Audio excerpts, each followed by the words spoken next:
Welcome dear students. Today's question is laws of friction. Friction के बारे में हमने पढ़ा है। तो फर्स्ट लॉ है इसका, देखिए कुछ लॉज होते हैं फ्रिक्शन के जिसके अंडर ये वर्क करता है। फर्स्ट लॉ है friction always acts opposite the direction of motion of the body. Friction हमेशा बॉडी की मोशन के ऑपोजिट एक्ट करेगा, मीन्स ये ऑपोजिंग फोर्स की तरह काम करेगा। सेकंड लॉ है friction always acts tangentially along the surface of contact. जो सरफेस कॉन्टैक्ट में होते हैं उनके टेंजेंशियली मीन्स पैरेलल एक्ट करेगा। Law number 3, force of friction is independent of surface area in contact as long as the normal reaction remains the same. जब तक body का normal reaction same रहेगा, जो फोर्स ऑफ फ्रिक्शन है वो surface area के independent रहती है। सबसे पहले नॉर्मल रिएक्शन समझ लीजिए क्या होता है। लेट अस से दैट ये हमारे पास एक ग्राउंड है या सरफेस है, इसके ऊपर हमने कोई एक बॉडी रख दी। लेट अस से इस बॉडी का मास m है, तो इसका जो वेट होगा that will be W is equal to mg। तो बॉडी का वेट हमेशा डाउनवर्ड एक्ट करता है perpendicularly towards the centre of earth. तो ये बॉडी सरफेस के ऊपर फोर्स लगा रही है जो कि इसके वेट के बराबर होगी। तो जितना इस बॉडी का वेट है उतनी फोर्स, उसके इक्वलेंट फोर्स सरफेस पर लग रही है। तो सरफेस इन रिटर्न बॉडी पर रिएक्शन करेगा। तो वो जो रिएक्शन है इसका मीन्स जो ये ग्राउंड बॉडी के ऊपर फोर्स लगाएगा उसे हम लोग नॉर्मल रिएक्शन कहते हैं। और अगर बॉडी आपकी हॉरिजॉन्टल सरफेस पर रखी गई है तो नॉर्मल रिएक्शन जो है वो equal to the weight of the body that is equal to mg रहता है। तो जब कभी भी कोई बॉडी किसी सरफेस पर रखी जाती है तो वो बॉडी सरफेस पर वेट लगाती है जो कि उसके मास इनटू ग्रेविटी के इक्वल होगा और उसके वेट के बराबर बॉडी के ऊपर सरफेस फोर्स लगाएगा ऑपोजिट डायरेक्शन में, जिसे कि हम लोग सरफेस का नॉर्मल रिएक्शन कहेंगे। तो लॉ ऑफ फ्रिक्शन कहता है कि जब तक ये नॉर्मल रिएक्शन सेम रहेगा, चेंज नहीं होगा, तब तक फोर्स ऑफ फ्रिक्शन जो है वो एरिया ऑफ कॉन्टैक्ट के इंडिपेंडेंट रहती है। लॉ नंबर 4 कहता है force of friction is directly proportional to the normal reaction, that is force of friction directly proportional to normal reaction R होता है। Number 5, force of friction depends upon the nature of two surfaces in contact. जो surface contact में हैं उनका nature कैसा है, means वो smooth हैं या एक्स्ट्रा स्मूथ हैं या रफ हैं या किस तरह के हैं, उसके ऊपर भी आपकी फोर्स ऑफ फ्रिक्शन जो है वो डिपेंड करती है। तो ये हैं आपके laws of friction. Next question आता है define coefficient of static friction and kinetic friction. Coefficient of static friction और काइनेटिक फ्रिक्शन क्या होता है। सबसे पहले हम स्टडी करते हैं coefficient of static friction. We know that maximum value of static friction is known as the limiting friction and it is directly proportional to the normal reaction. So जो static friction होता है उसकी जो maximum value है वो directly proportional to normal reaction होती है। अभी हमने laws of friction में स्टडी किया। तो जब हम इस proportionality को यहाँ से रिमूव करेंगे तो हमारे पास एक कांस्टेंट आएगा that is equal to mu S are. जब तक बॉडी रेस्ट में है तब तक हमारे पास स्टैटिक फ्रिक्शन रहता है और जो उसकी मैक्सिमम वैल्यू होती है उसे हम लिमिटिंग फ्रिक्शन कहते हैं।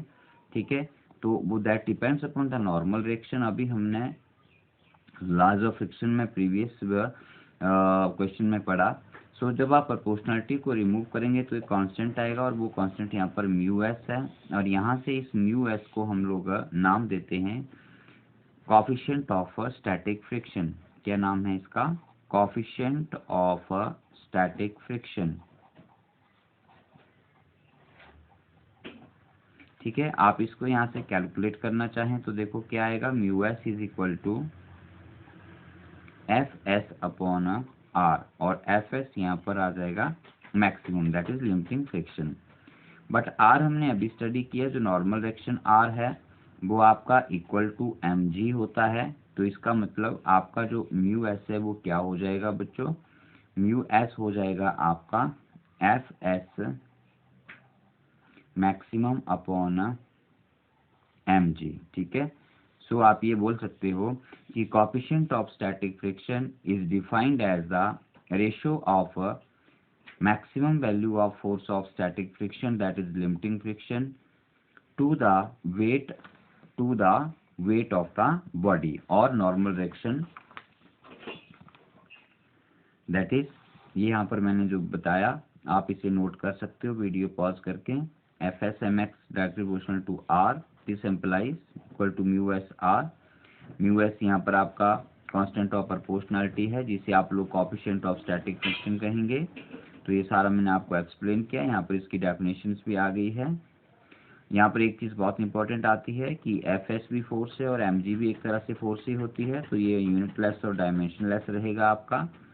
And it's value depend upon the nature and temperature of the surfaces in contact. Surface कैसा है, किस नेचर का है, और उनके बीच में जो कॉन्टैक्ट में सरफेस है उसका टेम्परेचर कैसा है, उसके ऊपर म्यू एस जो है वो डिपेंड करता है। ठीक है, नेक्स्ट आता है कोएफिशिएंट ऑफ काइनेटिक फ्रिक्शन। बहुत सिंपल है, जब बॉडी मोशन में आ जाती है तो फिर उस टाइम जो फ्रिक्शन एक्ट करता है उसे हम लोग काइनेटिक फ्रिक्शन कहते हैं। तो उसका कोएफिशिएंट के लिए भी सेम वही मेथड आता है कि when body is in motion then kinetic friction is directly proportional to normal reaction, और F K is equal to mu K R हो जाएगा। प्रोपोर्शनलिटी हटाएंगे तो म्यू के आ जाएगा। तो अभी डिफरेंस क्या है, सिर्फ प्रीवियस जो आपने टॉपिक किया उसमें बॉडी रेस्ट में थी, और जो लिमिटिंग फ्रिक्शन है वो हमने केस कंसीडर किया था when body is just about to start. लेकिन जब बॉडी मोशन में आती है तो फ्रिक्शन कम हो जाता है। हम लोगों ने इसे पढ़ लिया है पहले, क्यों कम होता है वो भी एक्सप्लेन कर चुके हैं। तो यहाँ पर जो ये प्रोपोर्शनलिटी का साइन आता है म्यू के, इसे हम कहते हैं mu K is constant of proportionality and it is known as coefficient of kinetic friction. यहाँ से म्यू के फाइंड आउट करेंगे तो एफ के अपॉन आर आएगा। आर इक्वल टू डब्ल्यू होता है और डब्ल्यू एम जी होता है, तो R equal to M G आ गया। तो आपके पास फिर से यहाँ पर म्यू के जो है बच्चों वो एफ के अपॉन एम जी आ जाता है। So thus coefficient of kinetic friction is defined as the ratio of a kinetic friction to the normal reaction। ये भी आपका डायमेंशनलेस होगा और यूनिटलेस होगा। और एक चीज़ बहुत इंपॉर्टेंट यहाँ पे, mu K is less than mu S. Mu के जो है म्यू एस से कम होता है, क्योंकि एफ के जो है वो एफ एस से कम होता है, तो म्यू के भी आपका कम होगा। So that's all for this coefficients of friction. Next आपके पास आता है coefficient of rolling friction.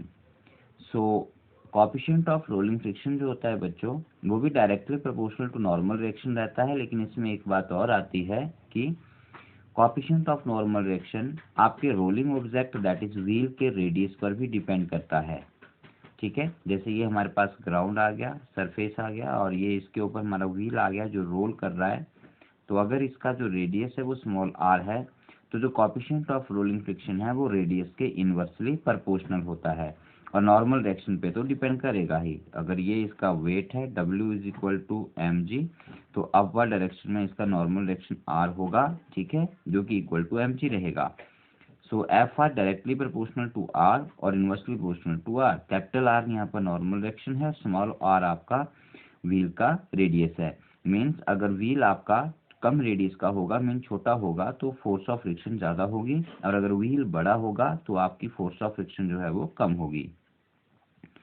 Again proportionality को हटाएंगे तो कांस्टेंट आएगा, और वो कांस्टेंट यहाँ पर म्यू आर आता है, और इस म्यू आर को हम लोग कोएफिशिएंट ऑफ रोलिंग फ्रिक्शन कहते हैं। तो इसकी वैल्यू यहाँ से म्यू आर की value F R into small R upon capital R आ जाती है। ठीक है, यहाँ पर एक बात ध्यान देने वाली है कि कोएफिशिएंट ऑफ रोलिंग फ्रिक्शन जो है वो डायमेंशनलेस या यूनिटलेस नहीं होता।